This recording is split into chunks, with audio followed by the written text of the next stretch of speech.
The views and opinions expressed in this program do not necessarily represent those of Natural Bridges Media or KSQD's staff, volunteers, or underwriters.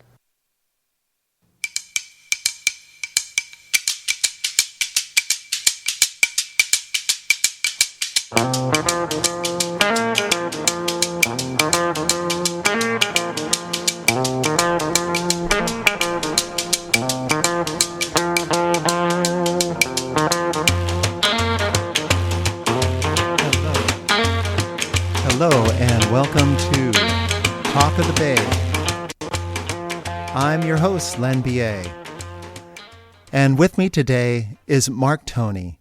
Mark Toney is the Executive Director of the Utility Reform Network.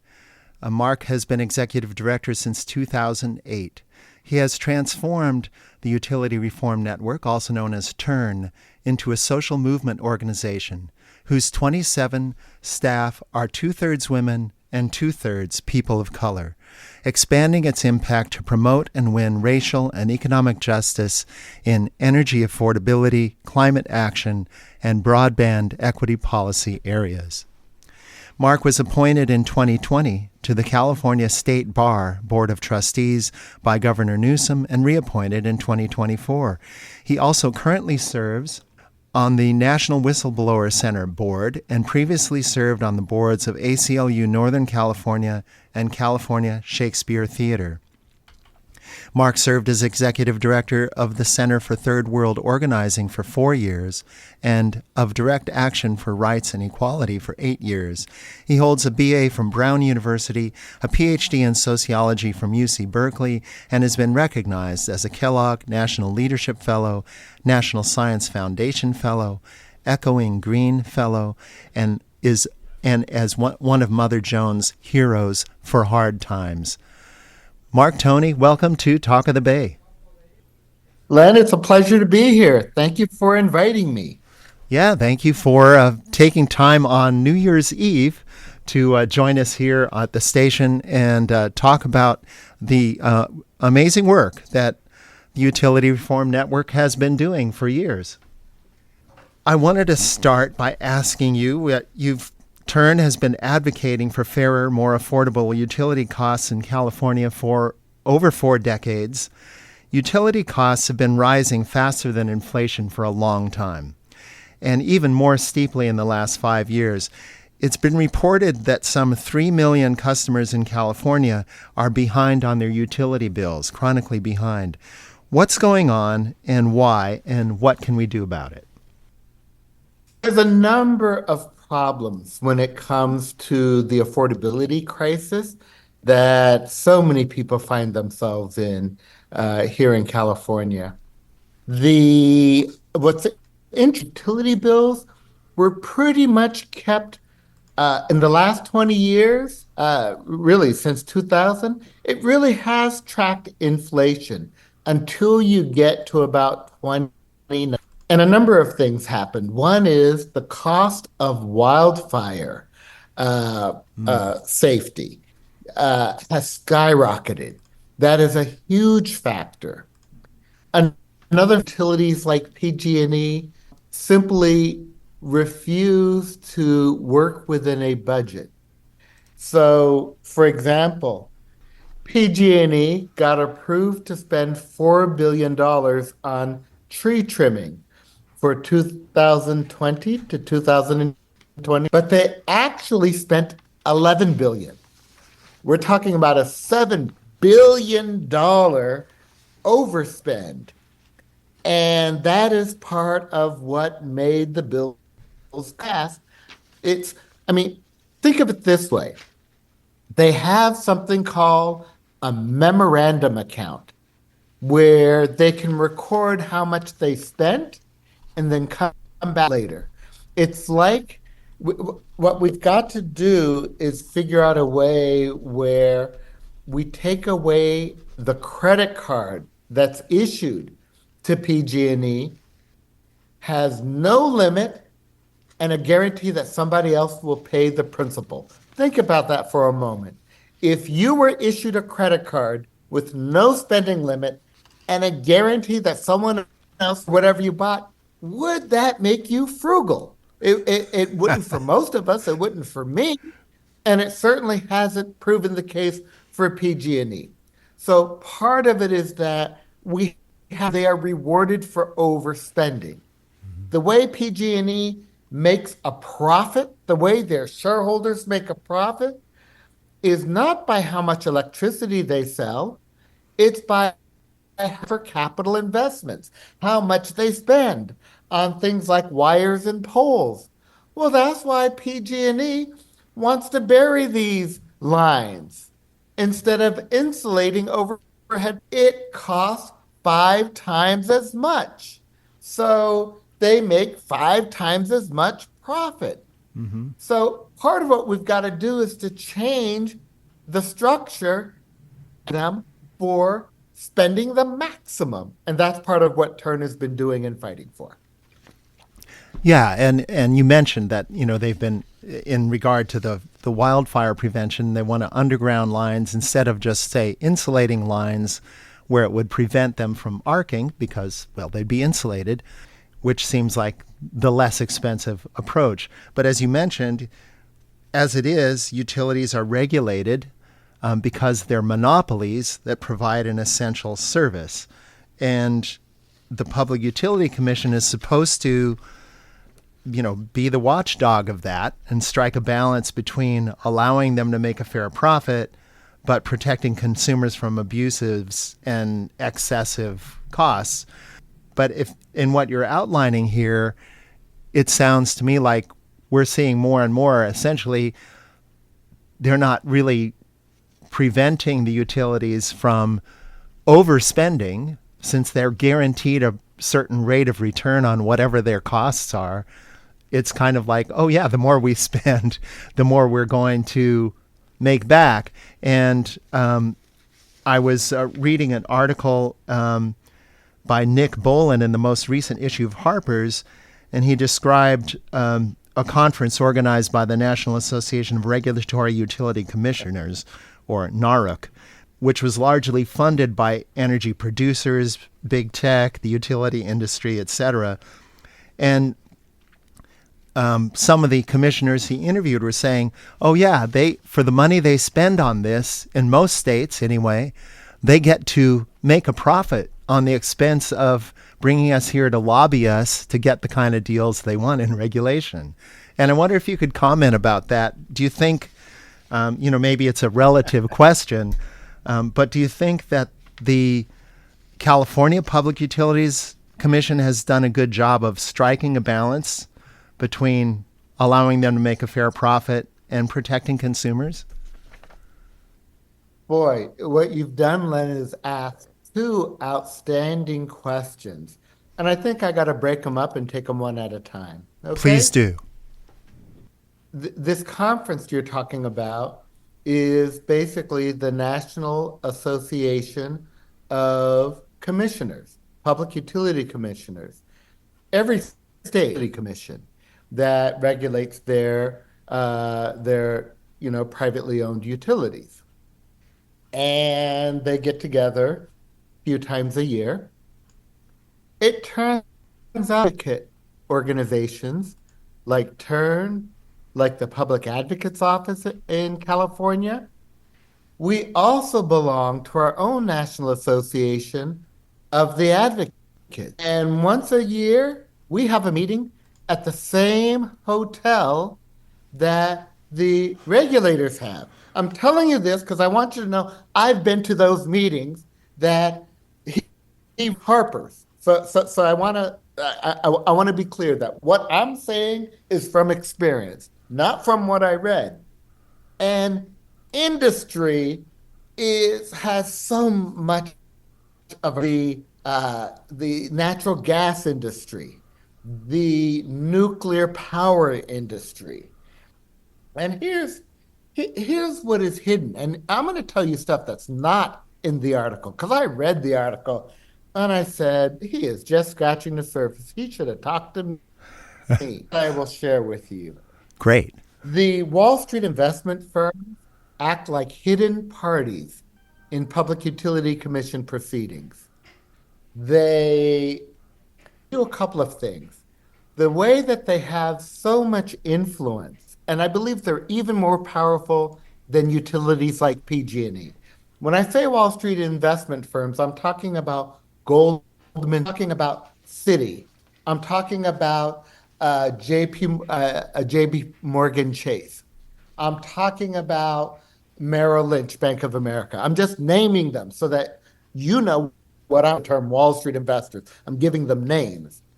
So what they do is they publish weekly newsletters that basically say how they on the major proceedings. And the way they say it, well, investors will react positively. Investors will react negatively if you do X, Y, and Z. They all regularly, and they visit commission staff. They visit the legislative staff. They visit the governor. How do I know this? Because they visit me. And I do talk to them because I want to know what's going on behind the scenes. And so they have huge impact. And yes, they show up conferences of the regulators. They have rooms and they do briefings for the regulators. So that's one part I want to affirm that. But let's go back to your question about is the California Public Utilities Commission, is it doing its job in protecting customers and keeping rates as low as they can be? Because I think, Len, that's the question, the heart of the question. We have to fix a broken system where there are no limits to how much foreign rate increases. There are no limits to how many times a year they can ask, and there are no limits to how much the CPUC can grant. I'll give you an example. PG&E right now, as I am speaking to you, and you are speaking to me, PG&E has 10 requests sitting on the table, pending at the California Public Utilities Commission. So when PG&E is trumpeting, oh, the rates are going down, okay, the bills are going down, beating their, the fact is, the only reason they're going down is because some of the overspending, ratepayers are finally finished paying. The terms of payment are finally. That's like when your car payment is done, you don't get something from the financer saying, congratulations, we've lowered your monthly fee. We're not going to. You're finished paying. Okay. The fact that there are no limits are a problem. That's why T.U.R.N is proposing a cap limit that says that utility bills can go up no more in a year than the cost of living adjustment provided by Social Security. Last year, that was 2.6%. We think that's a reasonable cap. And that's what we've been advocating. And I gather there's been legislation proposed to achieve that cap on rate increases. What's the status of that? Well, a bill through last year through the Senate. This is SB 254. It got to the Senate. This was part of a bigger package. And it did include the inflation constrained, a proposal that said that utilities are hard right now. When the utility wants a rate increase, the sky is the limit to how much they can ask for. And if they ask for 20%, that's the starting point. Points make a difference when you're in any negotiation. So they set the starting point at 20%, and then T.U.R.N and other groups, we have to fight to whittle it down. The bill would have required the utility to also submit a inflation constrained proposal that would basically be the living, which would be, closer to 3%. And then they would have to justify every penny above that. That is how it's supposed to work. The burden of proof is supposed to be on the utility. And so what we've been fighting for is a starting point that's much lower. That provision, unfortunately, did not make it to the governor's desk. It was amended last week. We did, however, win other major victories for affordability. We were able to put up $9 billion for the wildfire insurance fund to match ratepayers putting up $9 billion. The shareholders did not want to contribute a dime. And I made sure that there was no way there was going to be any ratepayer money unless the shareholders pitched in. We also got about $6 billion in public for capital for wildfire safety. This is important because the way that it works right now, when PG&E wants to finance one of their projects, ratepayers end up paying more than 12% annually. And there's public financing, we pay closer to 5%. And you're saying, well, what's the difference between the 12% and the 5%? Well, that 7% is known as T.U.R.N. So by requiring that at least some of the capital investments cannot be financed by the shareholders, has to be financed through public, as a way to save ratepayers money. Oh, yeah. So we were able to get some of those through.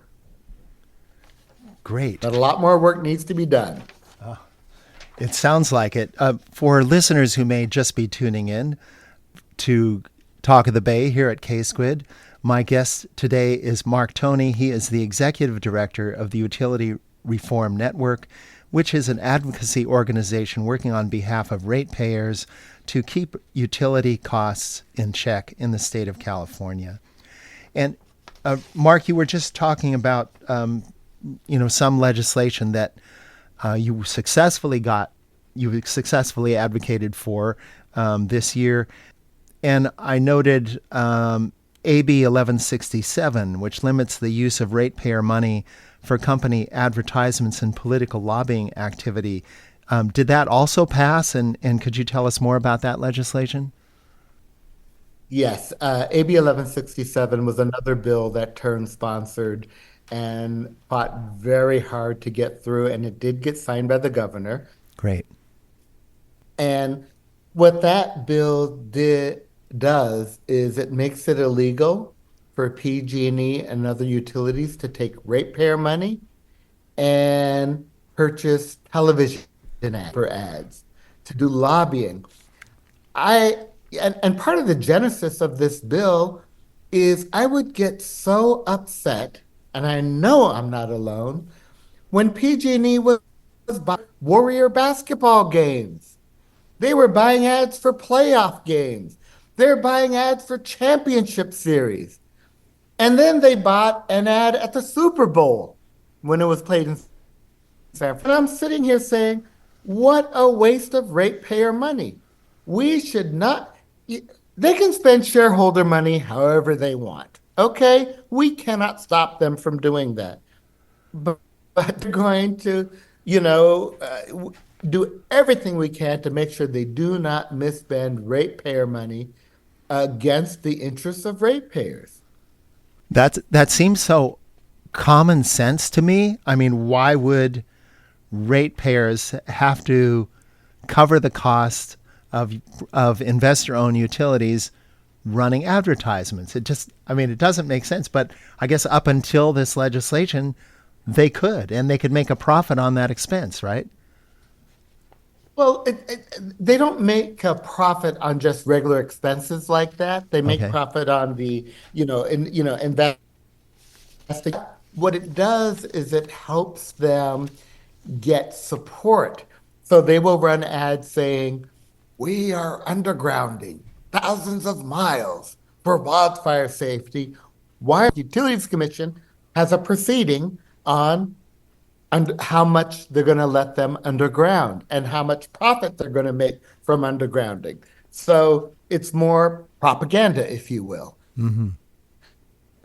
They got a right to do their own propaganda, their own messaging, but on propaganda, and there are much stronger monitoring, reporting, and penalties if they're caught doing so. It used to be if they got caught, they'd get a little slap on the hand and say, oops, we made a little mistake. We'll change where we record this expense. Now it's going to be a major penalty in a way that it wasn't before. So we're giving them incentive. Whenever you pass a law, you have to figure out, how do you enforce the law? How will you know whether or not the law is being followed? And you have to have a penalty for not doing so, because if not, there's no incentive to follow the law. So it's, drunk driving. There are huge penalties for drunk driving, okay, in this society. And there should be huge penalties. But that acts as a deterrent for people doing it. We have to treat utilities that way. There's got to be a deterrent for them doing things they shouldn't be doing. Yeah. And we have some, very major investor-owned utilities here in California. PG&E, of course, serving the area where we're broadcasting, but also Southern California Edison, which is a very large corporation, and Sempra, which owns, among others, San Diego Gas and Electric and Southern California Gas. Between these companies, we have the second highest electricity rates in the country, second only to Hawaii. And I know you mentioned, for example, we've had a lot of work going on to essentially deal with reducing wildfire hazard from electrical distribution networks. I know we're also paying off, loans on Diablo Canyon from a million years ago. Other things get put into the rate structure for California's electricity. What else? Why else are our costs so much higher than other states? When we look at that at Turn, we're concerned that there is a lot of management bloat in terms of having way too much spent on management in terms of what we're getting in return. There are different ways that utilities get measured in terms of, are they doing a good job for their customers? Are customers getting the value for what they're paying? That really is the basic question. And we saw a study recently, I saw a study recently, that when you look at utilities on a national average, what you expect is that if people are paying high rates, they should get high reliability at the very least. And what we're getting, particularly with PG&E, is high rates and low reliability. And that's what's really concerning. So it's a combination of the company not being run well. It's a combination of the Public Utilities Commission not doing a good enough job in regulating them. And it's just very concerning. And it just has to do with the lobbying power in Sacramento that PG&E wields. They were the ones that were able to kill the provision of the bill that we talked about a minute ago about the requiring them to submit rate increase proposals that are limited to inflation. They're the ones that got that killed. So it is, I think, what we're doing at Turn is we are reaching out beyond your typical residential customers. We have formed an alliance, a campaign for affordable power, a big tent strategy where we have brought in the large energy users, Klika. They represent steel mills, glass smelters. We're talking about huge users. They're part of the affordability campaign. We've brought in the agricultural energy consumers. They represent big ag, okay? They're part of our campaign. We've brought in the small business utility advocates. So part of what I'm doing is looking hard to bring in allies from, we're bringing in cities and towns. City of San Diego is a big supporter of our affordability efforts. The city of Fresno, okay? And what's Mm-hmm. important about Fresno, and I'll just say it straight out, Fresno is the largest city in California with the elected Republican mayor. It is important that affordability is not a partisan issue. Affordability is an issue that affects everybody. It is universal. And I have worked hard at Turn to make sure that the appeal of the affordability is universal. And I mean, that's something that we are leaning into and, making sure that that's also part of this message. Great. And we're going to continue this conversation after a short break. Uh, just a couple quick announcements from us here at K Squid, and we'll be right back with continuing conversation here with Mark Toney of T.U.R.N, the Utility Reform Network, right after this.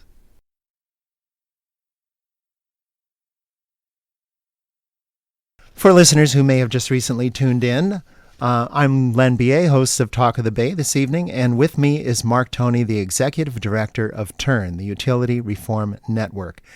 Mark Toney has transformed T.U.R.N into a social movement organization whose 27 staff are two-thirds women and two-thirds people of color, expanding its impact to promote and win racial and economic justice in energy affordability, climate action, and broadband equity policy areas. So, Mark, you were just talking about building coalitions to get behind, trying to rein in the rates that utilities are charging and trying to contain those costs, especially the cost increases that seem to come just about every year. And you mentioned that we are going to see a little reduction coming up, which is because ratepayers have now paid off some financing for improvements that the utilities had to make. It's not really exactly a reduction. It's just we finished paying for it, so it's no longer part of the package. So regulators at the Public Utilities Commission, they're supposed to look at the utility company's cost of operations, make sure they're spending the money in appropriate ways, and set the rates for their services to allow them to make some return on equity, or ROE, as the financial industry labels it. And that amount of return on equity varies a lot state by state. This is essentially their profit margin on operations. Duke Energy, which is based in North Carolina and serves customers in 6 states, has an ROE of about 7.7%. Georgia provides its utilities with an ROE of about 12%. Where does California stand in that spectrum, and how is T.U.R.N.'s advocacy affecting that? I've got some good news and bad news on this. The good news is that because of the efforts of T.U.R.N. and many other organizations, the Public Utilities Commission did reduce, that's a fancy way of saying the profit rates for utility shareholders. Just earlier this month, they voted on it. And so for the next 3 years, the rate is going to be for most utilities just under 10%, and just slightly over 10% for Southern California Edison. So that's good news. And it's actually probably the lowest it's been right now. The percentage is the lowest it's been in at least 30 years. So that feels like progress. And that is a good sign. The challenge is what the CPUC giveth with one hand, they taketh away with another. The other part of how much uh, customers pay when it comes to financing big capital projects is how much is being financed. So think of it like when you're buying a home, you're looking at the interest rate. What's the best interest rate I can get? But even if you get a low interest rate, the biggest factor on your monthly payment is how much the sticker price of the home is. And so if you buy a home for $2 million instead of a home for $1 million, I don't care what your interest rate is, your monthly payment's going to be a lot more for the $2 million house. Okay? So we call that the rate base. Okay? How much is being financed? And the Public Utilities Commission keeps approving increases in the rate base, in the amount being financed that over that basically cancel out the reduction in the rate. So I got to be honest on that, okay? I don't like to just say the good news. I like to pair it with the bad news.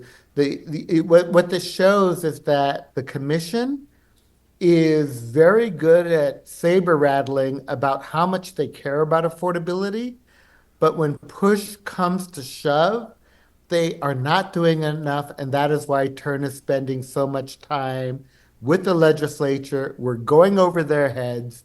We realize that they are not going to do what needs to be done of their own accord. That's why we are spending so much more time on the legislature. Yeah, and I could see that. If if the utility has a choice of getting a 10% profit margin on a $15 billion expense versus a 12% profit margin on a $9 billion expense, obviously they're going to make more profit overall with the larger expense. And it's an interesting system how it's set up. Here they have a monopoly and they have a guaranteed rate of return, but sometimes their actual rate of return exceeds the predicted rate. That is, they set the rate, PUC agrees to a rate structure at the beginning of a year, and then a year later and you look and you see they've actually made more revenue than was predicted in the models. So how does that figure in, and do they ever have to pay that back? How does that work? What is supposed to happen, so utility expenses are in two buckets. Bucket number one, they call operations and maintenance, which is basically the cost of doing business. You got to pay your employees, you got to trim the trees, you got to maintain your equipment. You got to do management. That's operations and maintenance. You got to have people on the telephone. Got to have a computer system. Got to have software. Okay, just so. And then there's capital investments. That's replacing the poles and wires, building new poles and wires for data centers. Things like that. And that's where the profit is. So with the utilities, what happens is that the cost of these things, so they give an estimate in the general rate case, and they say, well, we estimate it's going to cost this much for these things. And supposedly, if they over earn on the profits, that is supposed to be factored in to the next general rate case. They happen every 4 years. But if they if they overspend on the operations and maintenance, I talked about earlier, they have these special accounts. Sometimes they're called balancing accounts, sometimes they're called memo accounts, but they often get to collect the overspending from the ratepayers. But what happens if they underspend? If they underspend in operations and maintenance, they get to pocket the money. And so we feel it's a little bit unfair that they get to pocket that money. So that's one of the things that we are going to be looking at this year. We're still in a process of coming up with the bills, but we want more limits on how much they can overspend and charge the ratepayers, and what happens if they underspend. We don't think it's right for them to pocket the money. We think they should redirect money into other things that are needed. Wow, it sounds like this is just an ongoing battle. I mean, that this is going to happen with every rate case that comes before the PUC, right? Yeah, it is. Now, I know we're entering the end stretch. I've got a couple issues that I'd really like to make sure that I cover, if that's okay. Please do. So the first is PG&E had a really awful month in December. And in preparation for this interview, I did a really quick putting together a short list. And so on December 11th, there was a huge gas explosion in Hayward. 6 people were hospitalized, 3 workers and 3 residents. A house blew up while people were in it. It's an investigation. It's too early to say what went wrong, but just reading the news articles, there's a lot of questions. Why didn't PG&E shut off the gas service if they knew there was a leak? Now, the leak was allegedly caused by another contractor, not PG&E, but there's still a question about why wasn't the area evacuated? Why wasn't the gas shut off immediately? It basically took 2 hours to shut off the gas, and the explosion happened 11 minutes after it was shut off. So I think there are a lot of questions. There is an investigation, but that's the first incident. Then on December the 20th, the Saturday before Christmas, I think a lot of people heard about the fire in the Mission Street substation in San Francisco. 130,000 customers lost all power. There are stories about people doing Christmas shopping and being plunged into darkness. Restaurants had to close. This is pretty major. And what's disturbing about this is the same substation that there was a fire on December 20th in 2003. This is the same substation that there was a fire in 1996. This is concerning, okay, when you have a pattern. Then on December 24th, there's a fire in a substation in Saratoga that knocked out power for 21,000 customers. Then on December 28th, there's a fire in a substation that knocked out power to 11,000 customers in San Francisco in the Richmond district and the Presidio. Okay, and it makes me worry that PG&E is spending so much time on wildfire safety, and they should spend a lot of time, but it makes me worry that maybe they're not spending enough time on the other parts of their system when it comes to safety. So that was something I just wanted to point out, of something that gives me a lot of concern. Yeah, and substations are supposedly designed, if they get overloaded, to essentially shut down, which of course means a power outage, but it doesn't mean a fire with permanent damage. It means some loads have to be dropped, and then you turn the power back on. So that is concerning. I mean, that's these things are supposed to have, just like your house has a circuit breaker for for your electric dryer, if you have such a thing. That breaker is going to trip if you overload that circuit. The same thing is supposed to happen in these higher voltage systems at substations.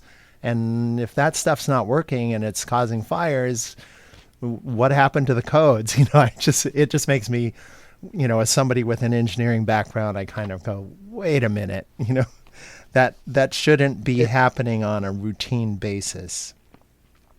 Yeah, so I mean, three substation fires in the same month. That it's a bad pattern. That's what I'm trying to say. Yeah. It's a concern pattern. Yeah. And did you get through your list here of things you wanted to Well, address? the other thing is we're very concerned about the energy demand from data centers. I just want to say, and the potential of this voracious demand ending up increasing rates for other ratepayers, for residential customers in particular, and business customers. Whenever business customers, the reason the businesses join our campaign, the campaign for affordable power, is because they've got to pass along the price of their increases to customers too, residential customer. We've been working very hard on, particularly on legislation that will require developers to basically pay for their own cost upfront, pay for the upgrades that have to happen, pay to make sure that residential customers aren't left holding the bag if they decide, if the data center never shows up after a couple of years and decides they can find cheaper electricity in another state, which, as you pointed out, is almost anywhere they can Mm-hmm. get cheaper electricity. So I'm concerned about this demand. And quite frankly, I think that the use case that artificial intelligence is good for society, the jury is out on that fundamental question. Mm-hmm. Yeah, and we have all these AI firms that actually have not turned a profit yet, but are consuming vast amounts of electricity and water for the data centers that they require to do what they're doing. Whatever we do with utility regulation in California exists in the context of federal energy policy. Despite promises during his 2024 campaign to, quote, cut electric bills in half, unquote, after taking office, President Trump froze funds appropriated by the Inflation Reduction Act for grid improvements and renewable energy projects. They restricted tax credits for wind, which is now the cheapest source of new electricity, and for solar, placed a moratorium on new offshore wind projects, halted construction on those already approved, and fired the entire staff of the Low-Income Home Energy Assistance Program, a federal office that helps millions of low-income Americans pay their bills. So how are these federal policy changes affecting us here in California? The most negative impact is that these federal policies are the support, reducing the funding for low-income customers, for clean energy programs. I got to tell you, Turn has for the last what is it? For the last 25 years, that's half of our existence, Turn has supported the has been both affordable energy and clean energy. That's important to Turn. I like to say we want the most green for the least green. We believe it is possible, affordable, clean energy, and we have fought for that and will continue to fight for that. The good thing is that California state policy is still very strong on reducing carbon emissions, and that community a very strong leader in making sure that clean energy is, in fact, a priority, that carbon reduction is a priority, but it has to be affordable at the same time. So how are these? Has that cutback in the LIHEAP program, has that affected the? I know there are a number of low income assistance programs in California, many of which T.U.R.N. fought to get. Are those programs being affected by those cutbacks?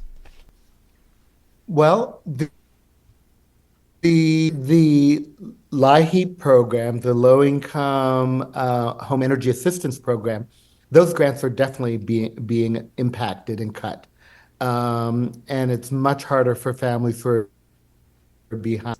What remains in place and not affected are the low income programs, the CARE discount program, which is 35% monthly discount. That is not affected because that is a state program.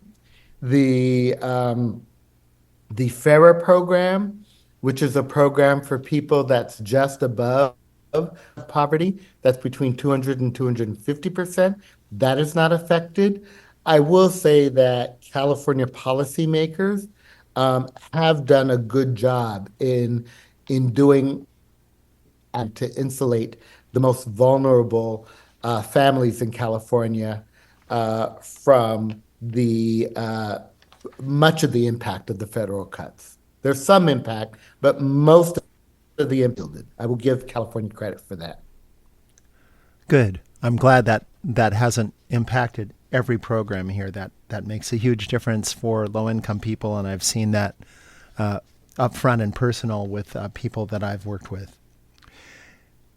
We hear a lot these days about the need to invest in the electrical grid, to replace aging infrastructure, to provide capacity for growing electrification, and to facilitate the more dispersed production of electricity that you have from renewable sources. And T.U.R.N., along with the NRDC, submitted a framework for grid investment to the CPUC.